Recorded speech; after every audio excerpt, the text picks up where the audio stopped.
Career कट्टा, युवकांच्या सर्वांगीण विकासासाठी. नमस्कार. 365 दिवसाच्या शिवसंकल्प व्याख्यानमालेचं आजचं 106 नंबरचं सत्र, आर्थिक साक्षरता आणि गुंतवणूक या सदरामधील फिक्स डिपॉझिट आणि रिकरिंग डिपॉझिट, एफडी आणि आरडी याच्यामधला फरक आज समजून घेण्याचा प्रयत्न आपण करणार आहोत. आणि हा फरक त्यावेळेला समजून घेण्याचा प्रयत्न करतोय की ज्या वेळेला आपल्याकडं हजारो रील स्टार्स आहेत आणि जे सातत्यानं आपल्याला या ठिकाणी शेअर मार्केट, इन्व्हेस्टमेंट, फायनान्शियल लिटरसीच्या वेगवेगळ्या टिप देण्याचं काम करत असतात. आणि आरडी आणि एफडी हा शब्द या ठिकाणी बऱ्याच वेळा आपल्या कानावर पडतो, पण आता काही तज्ज्ञांचं मत अशा पद्धतीने बघायला मिळतं की याच्यापेक्षा इतरही बेटर ऑप्शन उपलब्ध आहेत. असं असताना देखील ह्या संकल्पना पूर्ण समजून घेणं या उद्देशानं आपण या ठिकाणी आजचं सत्र या ठिकाणी घेत आहोत हे लक्षात घ्या.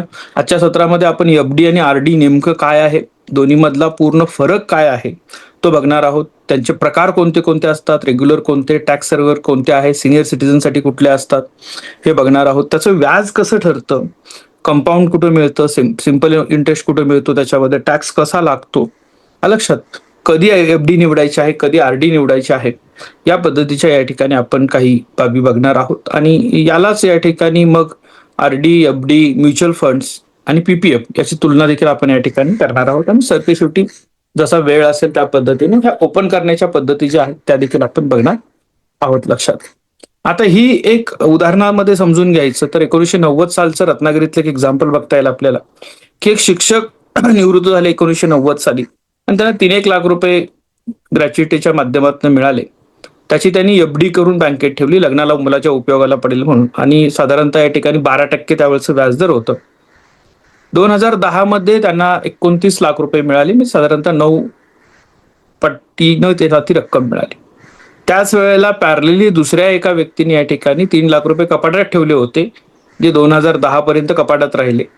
2010 मध्ये त्याचं मूल्य 3 लाख जरी असलं तरी जे काही महागाईचा दर असतो त्याचा विचार केला तर ते 1,20,000 पर्यंतच त्याची रक्कम होणार आहे, व्हॅल्युएशन होणार आहे लक्षात.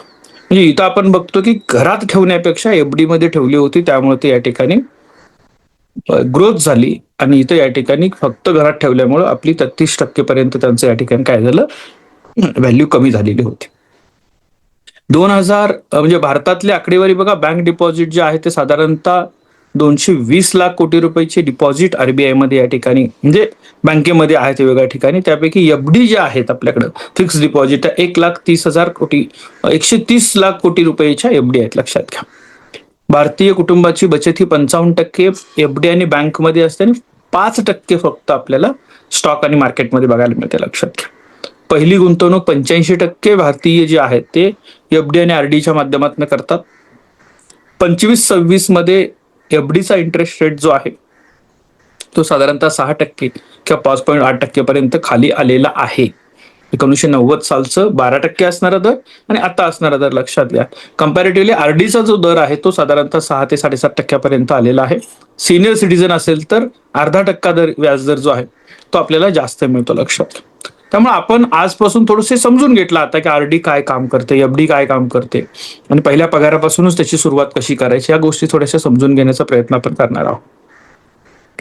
फिक्स डिपॉझिट म्हणजे काय, तर एखादी मोठी रक्कम बँकेत तुम्ही काही वर्षांसाठी डिपॉझिट करता. म्हणजे 5 वर्षासाठी, 10 वर्षासाठी, 15 वर्षासाठी जितका वेळ तुम्हाला लागणार आहे, ते पैसे लागणार नाहीत तोपर्यंत तुम्ही इन्व्हेस्ट करता आणि त्याच्यावर ठराविक रकमेने तुम्हाला व्याज मिळत जातं. व्याजही त्याच्यावरच या ठिकाणी जमा केलेलं असतं. म्हणजे 1 लाख रुपये 5 वर्षाच्या मुदतीनं 7% व्याजदराने ठेवलं तर 5 वर्षानंतर तुम्हाला 1,40,000 रुपये या ठिकाणी मिळणार आहेत हे लक्षात.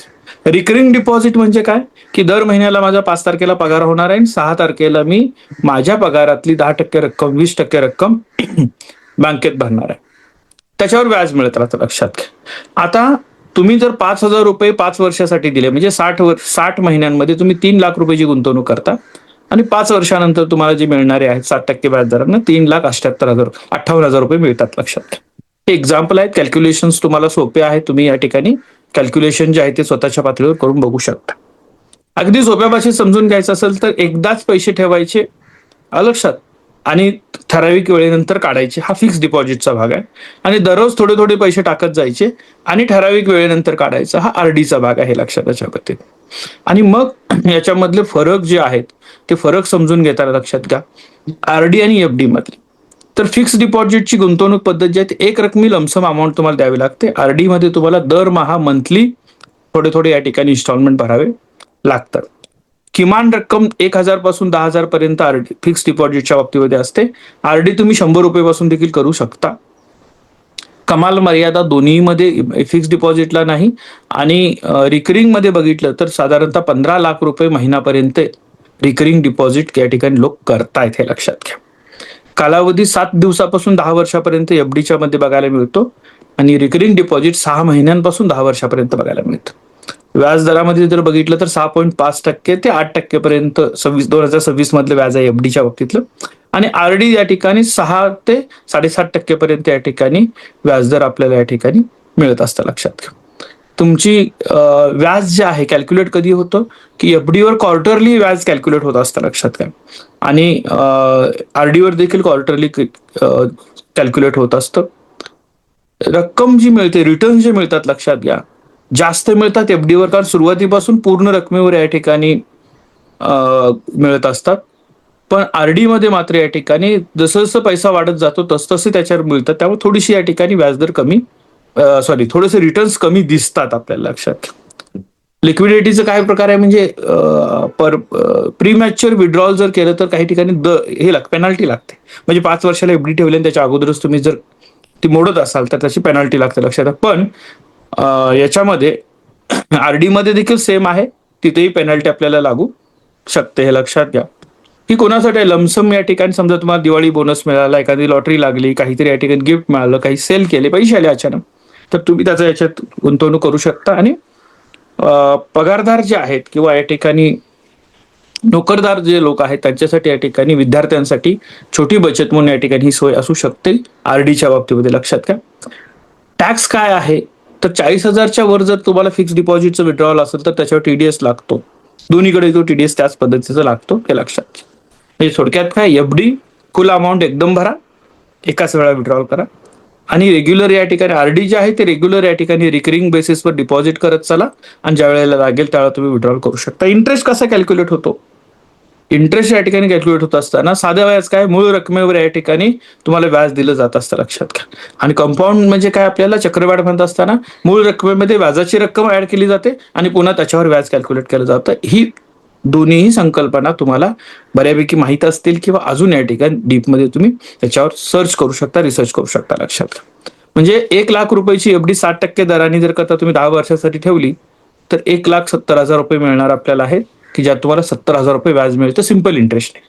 तेच जर कंपाऊंड इंटरेस्ट असेल, क्वार्टरली त्याच्यामध्ये इंटरेस्ट जमा होणार असेल आणि त्याच्यावर पुन्हा व्याज मिळणार असेल तर हीच रक्कम 10 वर्षानंतर जी मिळणार आहे तुम्हाला 1,99,000 मिळू शकते तुम्हाला. म्हणजे साधारणतः त्याच्यामध्ये 30,000चा फरक पडू शकतो, हे लक्षात घ्या. कंपाऊंड इंटरेस्टचा तो फरक असतो, लक्षात घ्या. आता याचा कंपाऊंडिंग फ्रिक्वेन्सीचा परिणाम काय होतो तर तसा सर्वात कमी असतो क्वार्टरली, बऱ्याच वेळा बँका देतात. मंथली जरा जास्त मिळतं, डेली म्हणजे काही बँका सांगतात, लक्षात घ्या, की मी आठवड्याला इंटरेस्ट जमा करतो. काही बँका म्हणतात महिन्याला इंटरेस्ट जमा करतो. काही बँका क्वार्टरली इंटरेस्ट जमा करतो. हा काय प्रकार असतो आपण बऱ्याच वेळा बघितलेला नसतो, समजून नसतं घेतलेलं, लक्षात घ्या. तर तुम्हाला ते बँक वाईज आता ऑफर, कारण बँकांना काय झाले, आपल्याकडे डिपॉझिट जास्त आले पाहिजेत, त्यामुळे या पद्धतीच्या बँक ऑफर करायला लागले. काही बँकांनी मध्यंतरी काय काढलं होतं की तुमच्या सेव्हिंग अकाउंटला जो पैसा शिल्लक आहे त्याला आम्ही फिक्स डिपॉझिट इतकाच व्याजदर देऊ, लक्षात. म्हणजे त्यांना तो पैसा तेवढ्या वेळेसाठी चांगल्या पद्धतीने वापरायला यायला लागायचा. तर या सगळ्या गोष्टी ज्या आहेत त्या समजून घेणं गरजेचं आहे, लक्षात त्याच्यावरती. साधारणतः या ठिकाणी तुमचा पैसा डबल व्हायला किती वेळ लागेल यासाठीचे मार्केट सिच्युएशन्स आता फार वेगळे आहेत, लक्षात घ्या. बदलत चाललेले आहेत वेगानं. फॉरेन इन्व्हेस्टमेंट आपल्या भारतामध्ये येत आहेत किंवा म्हणजे जे काय त्याचे परिणाम जे आहेत ते बघून घ्यावे लागतील. आणि आता पूर्वीच्या कालावधीमध्ये जो फिक्स एक इन्कम सोर्स म्हणून ज्यावेळा एफडी आणि आरडी कडे बघितलं जात होतं, आज जरी 95% किंवा 85% भारतीयांची गुंतवणूक या दोन सेगमेंट मध्ये जरी असली तरी अनेक प्रकार चांगल्या पद्धतीचे पुढे यायला लागलेले आहेत. पण ज्याच्यामध्ये अभ्यास असणं हे फार गरजेचं आहे. या दोन गोष्टी अशा आहेत की तिथे तुम्हाला फार अभ्यास करावा लागणार नाहीये, मार्केटवर रिस्कवर तुम्हाला अवलंबून राहावं लागणार नाही आहे. तुम्ही सर्वसाधारण बँकांच्या मध्ये कंपॅरिझन करून तुमच्या या गुंतवणुकीच्या बाबतीमधला बचतीच्या बाबतीतला निर्णय तुम्ही घेऊ शकता, लक्षात घ्या. मग याच्यामध्ये 8 वेगवेगळे फिक्स डिपॉझिटचे प्रकार. त्याचा आता पहिला रेग्युलर एफडी, सर्वसामान्य एफडी म्हणतो आपण त्याला. टॅक्स सेव्हिंग एफडी, ज्याच्यामध्ये सेक्शन 80C अंतर्गत या ठिकाणी 5 वर्षासाठी जर तुम्ही या ठिकाणी ती रक्कम लॉक करून ठेवत असाल तर 1.5 लाख रुपयेपर्यंतचं तुम्हाला टॅक्स एक्झम्पशन भेटतं, लक्षात घ्या. सिनियर सिटीजन एफडी जी आहे त्याच्यामध्ये 60 वर्षावरील व्यक्तीने जर व्याज एफडी केली तर 5% त्याला जास्त व्याज भेटतो. सुपर सिनियर सिटीजन ज्याला म्हणतात 80 वर्षाच्या वरचा असेल तर त्याला या ठिकाणी 0.5% जास्त व्याज भेटतं, लक्षात घ्या. आणि जर अनिवासी भारतीय असतील तर त्याच्यासाठीचा एक एफडीचा वेगळा प्रकार आहे. स्वीपिंग एफडी नावाचा प्रकार आहे. हा काय असतो लक्षात घ्या की तुमच्या बचत गटामध्ये बचत अकाउंट जे आहे, सेव्हिंग अकाउंट जे तुमचं आहे, त्या सेव्हिंग अकाउंटवर या ठिकाणी तुम्ही ठराविक जर त्याला स्टँडिंग इन्स्ट्रक्शन दिल्या की माझ्या अकाउंटला असणारी या रकमेच्या वरची तुम्हाला 10,000 खर्चाला लागतात, तर 10,000च्या वरची रक्कम जी आहे त्याची एफडी ऑटोमॅटिकली होत राहील आणि ज्या वेळेला मला पैसे लागतील त्यावेळेला आपोआप त्यातनं पैसे निघत जातील. म्हणजे ते त्या याच्यामध्ये काय होतं की ऑटो सिस्टम असते. तुम्ही तो फॉर्म फक्त भरून द्यायचा असतो. म्हणजे तुमची बँकेत सेव्हिंग असणारी जी रक्कम आहे ती रक्कम एफडी प्रमाणे कन्सिडर केली जाते आणि लिक्विडिटी देखील राहते. ज्या वेळेला पाहिजे त्यावेळेला तुम्ही विड्रॉ करू शकता. प्रत्येक विद्यार्थ्यांनी, प्रत्येक नागरिकांनी ज्याचं अकाउंट आहे सेव्हिंग अकाउंट, त्यांनी हा फॉर्म भरूनच द्यावा हे लक्षात, कारण त्याला काही पेनल्टी लागत नाही. ऍडिशनल बेनिफिट भेटतात तुम्हाला. म्हणजे तुमच्या अकाउंटला भले 5,000 पेक्षा 10,000 असतील जास्त किंवा 5 लाख असतील, ते तसेच पडून राहण्यापेक्षा ते डायरेक्टली या ठिकाणी या अकाउंटला शिफ्ट होतात. त्याची एफडी मध्ये कन्व्हर्जन होतं. जेवढे दिवस ठेवडाल तेवढे दिवसाचं व्याज कॅल्क्युलेट होतं. ज्या वेळेला या ठिकाणी तुम्हाला पाहिजे त्यावेळेला तुम्ही ते विड्रॉ करून घेऊ शकता, हे लक्षात द्या. याला कुठलीही प्रोसेस नाही. विड्रॉ करणं म्हणजे बँकेत जाणं, ऍडिशनल प्रोसेस करणं अजिबात नाही. तुम्ही युपीआय मार्फत पैसे घेत असाल, चेक देत असाल, जे रेग्युलर वर्किंग असतं तेच करत राहायचं. बाकी सिस्टम बँकेचं सॉफ्टवेअर आपोआप करत राहतं, हे लक्षात द्यायच्यावरती. ही स्वीपिंग एफडी लक्षात घ्या. त्यानंतर कम्युलेटिव्ह एफडी, याचा व्याज या ठिकाणी तुम्हाला सगळ्यात शेवटी मिळतं. त्यानंतर नॉन कम्युलेटिव्ह म्हणजे दर 3 महिन्याला किंवा महिन्याला व्याज या ठिकाणी मिळत राहतं, हे लक्षात घ्या. म्हणजे ज्यांना पेन्शनर जे असतात ना त्यांना जी रिकरिंग काहीतरी खर्चासाठी पैसे लागत असतात त्याच्यासाठी. रिकरिंग डिपॉझिटच्या प्रकारे एक रेग्युलर रिकरिंग डिपॉझिट असतं सर्वसामान्य. सिनियर सिटीजनसाठी 0.5% जास्त व्याज मिळतं. जसं वर वेगळी तसं एनआरआय साठी देखील एक वेगळी आहे. मायनर 18 वर्षापेक्षा खाली जी मुलं आहेत त्यांच्यासाठी पालकांच्या नावाने आरडी काढता येते. आणि फ्लेक्झी आरडी म्हणजे या ठिकाणी तुमची रक्कम कमी जास्त करण्याची त्याच्यामध्ये सोय असते. म्हणजे मी दर महिन्याला आता 5,000 भरणार होतो, मग थोडंसं मला काही इतर गोष्टीचा खर्च आला, मी 2,000 भरणार आहे. नंतर वाटलं माझ्याकडे पैसे जास्त आलेत, मी आता परत वाढवणार आहे. तर ही फ्लेक्झिबिलिटी तुम्हाला या ठिकाणी या फ्लेक्झी आरडी मध्ये असते, लक्षात. आता ही कुठं करायची? पब्लिक सेक्टर बँक जे आहेत म्हणजे SBI, bank of Baroda, bank of India, Punjab national bank, Canara bank, हे सुरक्षित आहेत. व्याज थोडं कमी आहे नॅशनलाइज बँका असल्यामुळे, लक्षात त्याच्यात. प्रायव्हेट बँका HDFC, ICICI, ऍक्सिस, कोटक ज्या आहेत त्याच्या बाबतीत यांच्या सर्व्हिसेस चांगल्या आहेत. स्मॉल फायनान्स बँका ज्या आहेत, AU बँक आहे, इक्विटास आहे, लक्षात, यांचा व्याजदर जास्त आहे, लक्षात घ्या. स्मॉल फायनान्स बँका ज्या आहेत त्याच्या बाबतीत. आणि NBFC जे आहेत, बजाज फायनान्स, श्रीराम फायनान्स वगैरे ह्या ज्या सगळ्या गोष्टी आहेत ते देखील या ठिकाणी या पद्धतीच्या डिपॉझिट घेत असतात. त्यांच्याकडे 8% पेक्षा जास्त रेट ते देतात. पण जेवढा इंटरेस्ट रेट जास्त तेवढी रिस्क पण जास्त आहे, लक्षात घ्या, NBFCच्या बाबतीमध्ये. आणि या सगळ्यांसाठी RBIच्या रूल जो आहे त्यानुसार प्रत्येक व्यक्ती 5 लाखापर्यंत इन्शुरन्समध्ये या ठिकाणी डिपॉझिट करू शकते. म्हणजे 5 लाखापर्यंतची तुमची जी काही रक्कम आहे त्याच्यावर इन्शुरन्स आहे. म्हणजे बँक जर बुडाली तर 5 लाखापर्यंतची रक्कम सेफ राहते, त्याच्यावरची नाही, हे लक्षात त्याच्या बाबतीतनं. हे देखील आपल्याला या ठिकाणी माहीत असायला पाहिजे. ही सुरुवातीला इन्शुरन्स हा 1 लाख होता, मग 2 लाख झाला, नंतर 5 लाखापर्यंत आला, लक्षात.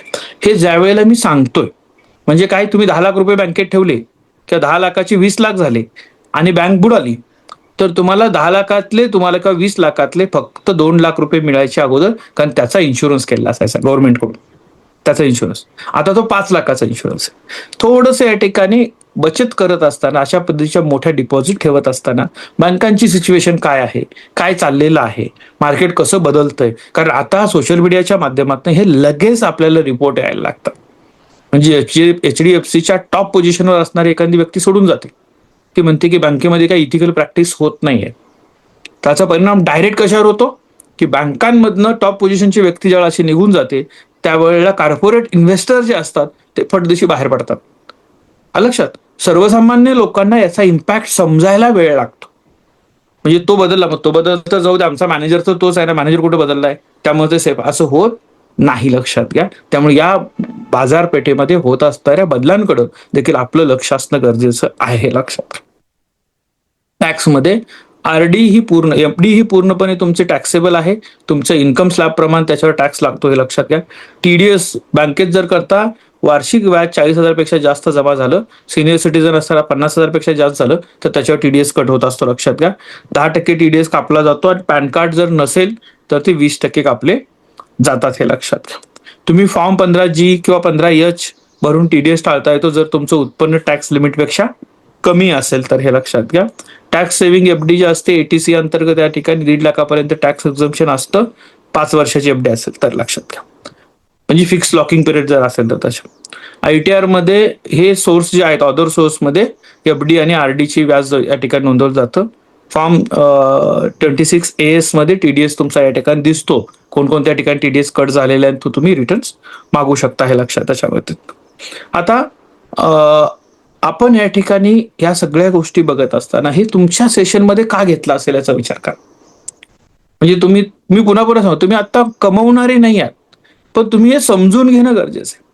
हा विषय कॉमर्सच्या विद्यार्थ्यांना कुठेतरी त्यांच्या सिलेबसमध्ये आलेला असेल, त्यांनी ते ऐकलेलं असेल, पण इतर विद्यार्थ्यांनी देखील हे समजून घेणं गरजेचं आहे की अशा पद्धतीचे ऑप्शन्स आहेत, अशा पद्धतीच्या ऑप्शन्सचा विचार केला जातो.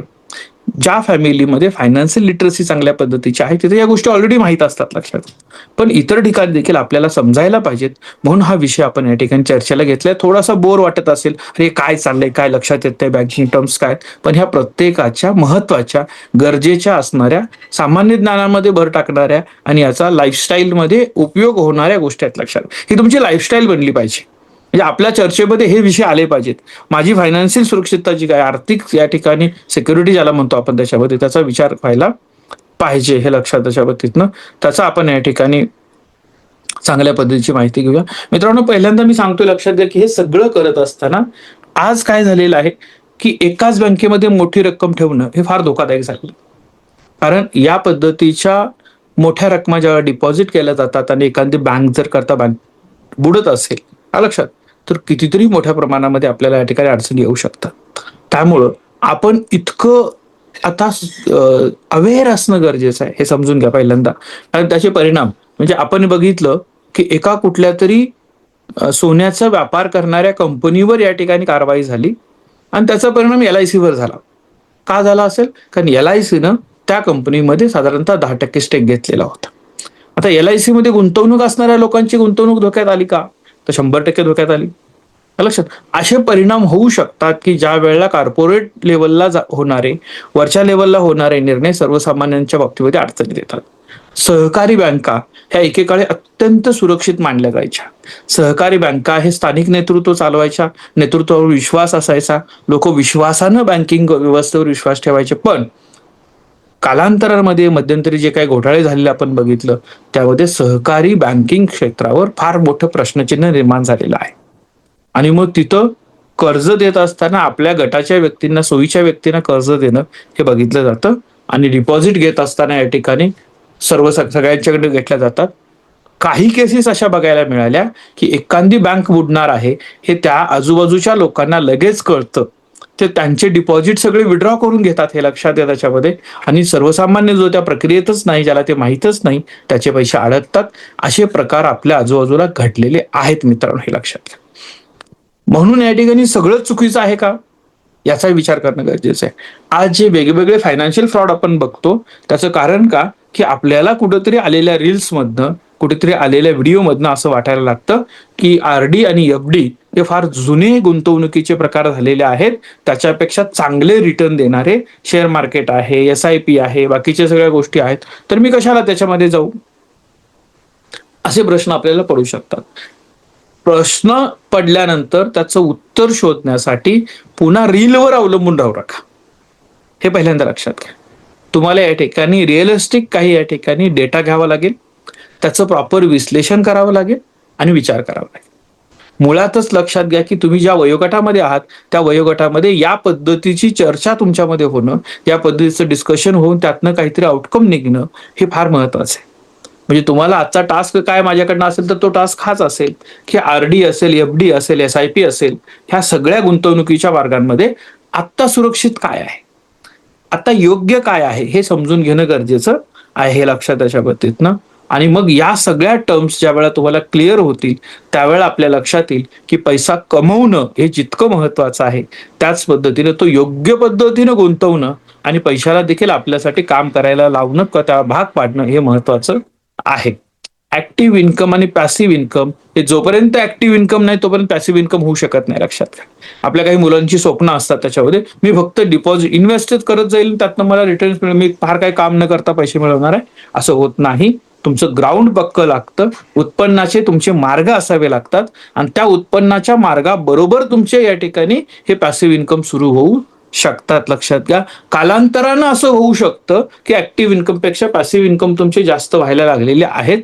जर तुम्हाला आर्थिक शिस्त असेल तर, तेवढा दीर्घकाळ तुम्ही त्याला दिला असेल तर, हे लक्षात त्याच्या बाबतीतनं या गोष्टीचा अभ्यास तुम्ही करणं हे गरजेचं असतं. लक्षात घ्या, लाईफस्टाईलमध्ये म्हणजे मुळात महत्वाचं, आपण काही लोकांच्या अरे थांबणार कधी, त्याला नेमका पैसा किती लागतो हे कळतच नाही, हा एक भाग असतो.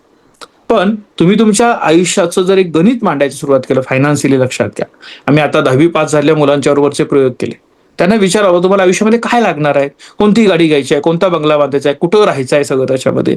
आता त्यांची स्वप्न फार मोठी असतात कारण की त्यांनी आजूबाजूचं वास्तव जग बघितलेलं नसतं आणि मग त्यांना वाटतं की बाबा मला माझ्या आयुष्यामध्ये एखादी फेरारी घ्यायची आहे, लॅम्बोर्गिनी घ्यायची आहे, मला कुठेतरी या ठिकाणी अमेरिकेमध्ये घर घ्यायचं आहे, मला पुण्यात पण एक घर घ्यायचं आहे, मला मुंबईत पण एक घर घ्यायचं आहे, असे सगळे या ठिकाणी स्वप्न असू शकतात. मग ती सगळी एकत्र केल्यानंतर कमवायला किती लागणार आहे, मग ते कमवायला लागत असेल समजा 20, 25, 50 कोटी रुपये लागणार असतील तर मग 50 कोटी 30 वर्षामध्ये कमवण्यासारखी कोणती नोकरी करावी लागेल आणि तो कोर्स तू निवडलेला आहेस का, हे रिव्हर्स मेकॅनिझम बघा. म्हणजे तुम्ही आर्ट्सला आहात, कॉमर्सला आहात, सायन्सला आहात आणि तुमचं स्वप्न आहे की मला 35-40 वर्षामध्ये फायर मुवमेंट जी आपली आहे त्यानुसार मला इंडिपेंडेंट राहायचं आहे, फायनान्शियली इंडिपेंडेंट राहायचं आहे. आणि आता तुम्ही काय करताय, आता तुम्ही म्हणताय की पहिल्यांदा मी माझं ग्रॅज्युएशन करेन, मग मी पोस्ट ग्रॅज्युएशन करेन, पोस्ट ग्रॅज्युएशन केल्यानंतर मी 5 वर्ष UPSC MPSC ची तयारी करेन आणि मी पुढच्या या ठिकाणी 30-32 वर्षापर्यंत मी माझा या ठिकाणी सेटल होऊ शकेल. ही गणित जुळतायत का कुठं, याचा विचार करणं गरजेचं आहे ना. म्हणजे तुम्हाला पैशाचं कॅल्क्युलेशन करण्याबरोबर तुमच्या वेळेचंही कॅल्क्युलेशन करायचंय. ह्या व्याख्यानमालेचे उद्देश काय ते समजून घ्या. आर्थिक साक्षरता याच्यामध्ये का आला, RD आणि FD सारखा विषय आज का आला, का घ्यावासा वाटला हे लक्षात त्याच्या बाबतीतनं. दीर्घकालीन विचार करून गुंतवणूक करणारे तुमचे आई वडील, तुमचे आजोबा यांनी त्यांचा काळ चांगल्या पद्धतीनं फायनान्शियल या ठिकाणी प्लॅनिंगमध्ये व्यतीत केला किंवा त्यांनी घालवला, त्याचे फळं तुम्हाला मिळत आहेत. दुर्दैवानं काही कुटुंबांमध्ये यातला काहीच गंध नसेल, लक्षात, हे काहीच त्यांनी केलं नसेल, काहीच माहीत नसेल, त्यामुळं ते करण्याची संधी तुम्हाला हे लक्षात घ्या. हे त्यांना नावं ठेवायची गरज नाही, तुम्ही काहीच केलं नाही बघा, काहीच आवश्यकता नाही, त्यांना जे नॉलेज होतं त्यांनी ते केलं. आता तुम्हाला मिळालेल्या माहितीच्या आधारावर तुम्हाला या ठिकाणी स्वतःचा एक रोडमॅप बनवावा लागेल. मी पुन्हा पुन्हा सांगतो की मिळालेल्या उत्पन्नातून पहिल्यांदा सगळे खर्च आणि मग उरलं तर बचत, हे गणित चालणार नाही, हे लक्षात घ्या. तुमच्या बचत हा तुमच्या खर्चाचा एक भाग कन्सिडर केला पाहिजे.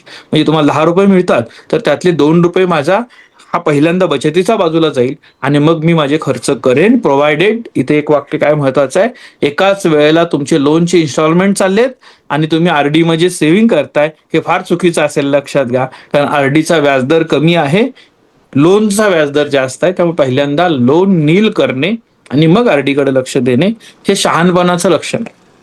आता काही लोक काय म्हणतात की नाही मला ते फायनान्शियल डिसिप्लिन लागतच नाही, डोक्यावर कर्ज असतील, हप्ते असतील तर मग मी जरा शिस्तबद्ध राहतो म्हणून ते इकडे या ठिकाणी काय करतात, कर्ज काढतात, आलेले पैसे कुठेतरी डिपॉझिट करतात आणि त्या कर्जाचे हप्ते भरत बसतात. म्हणजे केवळ मला फायनान्शियल डिसिप्लिन नाही म्हणून मी काय करतोय की माझे पैसे कमी व्याजदराने ठेवतोय आणि जास्त व्याजदराने पैसे घेतले असतात त्याला मी व्याज पे करतोय. त्यातनं काही निर्माण करू शकू का आपण दर महिन्याला लॉसमध्ये चाललेलो आहोत, याचा विचार करणं गरजेचं आहे. त्यामुळे मित्रांनो, आपल्या कट्ट्यांवरच्या गप्पांमध्ये हा बदल झाला पाहिजे. आपल्या कट्ट्यांवरच्या मित्रांच्या बरोबर, मैत्रिणींच्या बरोबर गप्पा मारत असताना तुमच्या आजच्या विषयामध्ये हा विषय आला पाहिजे की RD, FD की SIP. कोणते मार्ग योग्य आहेत, कोणते पर्याय उपलब्ध आहेत, या सर्व गोष्टींवर आपण थोडीशी चर्चा करावी, रिसर्च करावा. हा या ठिकाणी आज एक टास्क आपल्यासाठी राहील. आजच्या सत्रामध्ये उपस्थित सर्वांचं मनपूर्वक या ठिकाणी आभार मानतो आणि हे सत्र संपलं असं जाहीर करतो. धन्यवाद.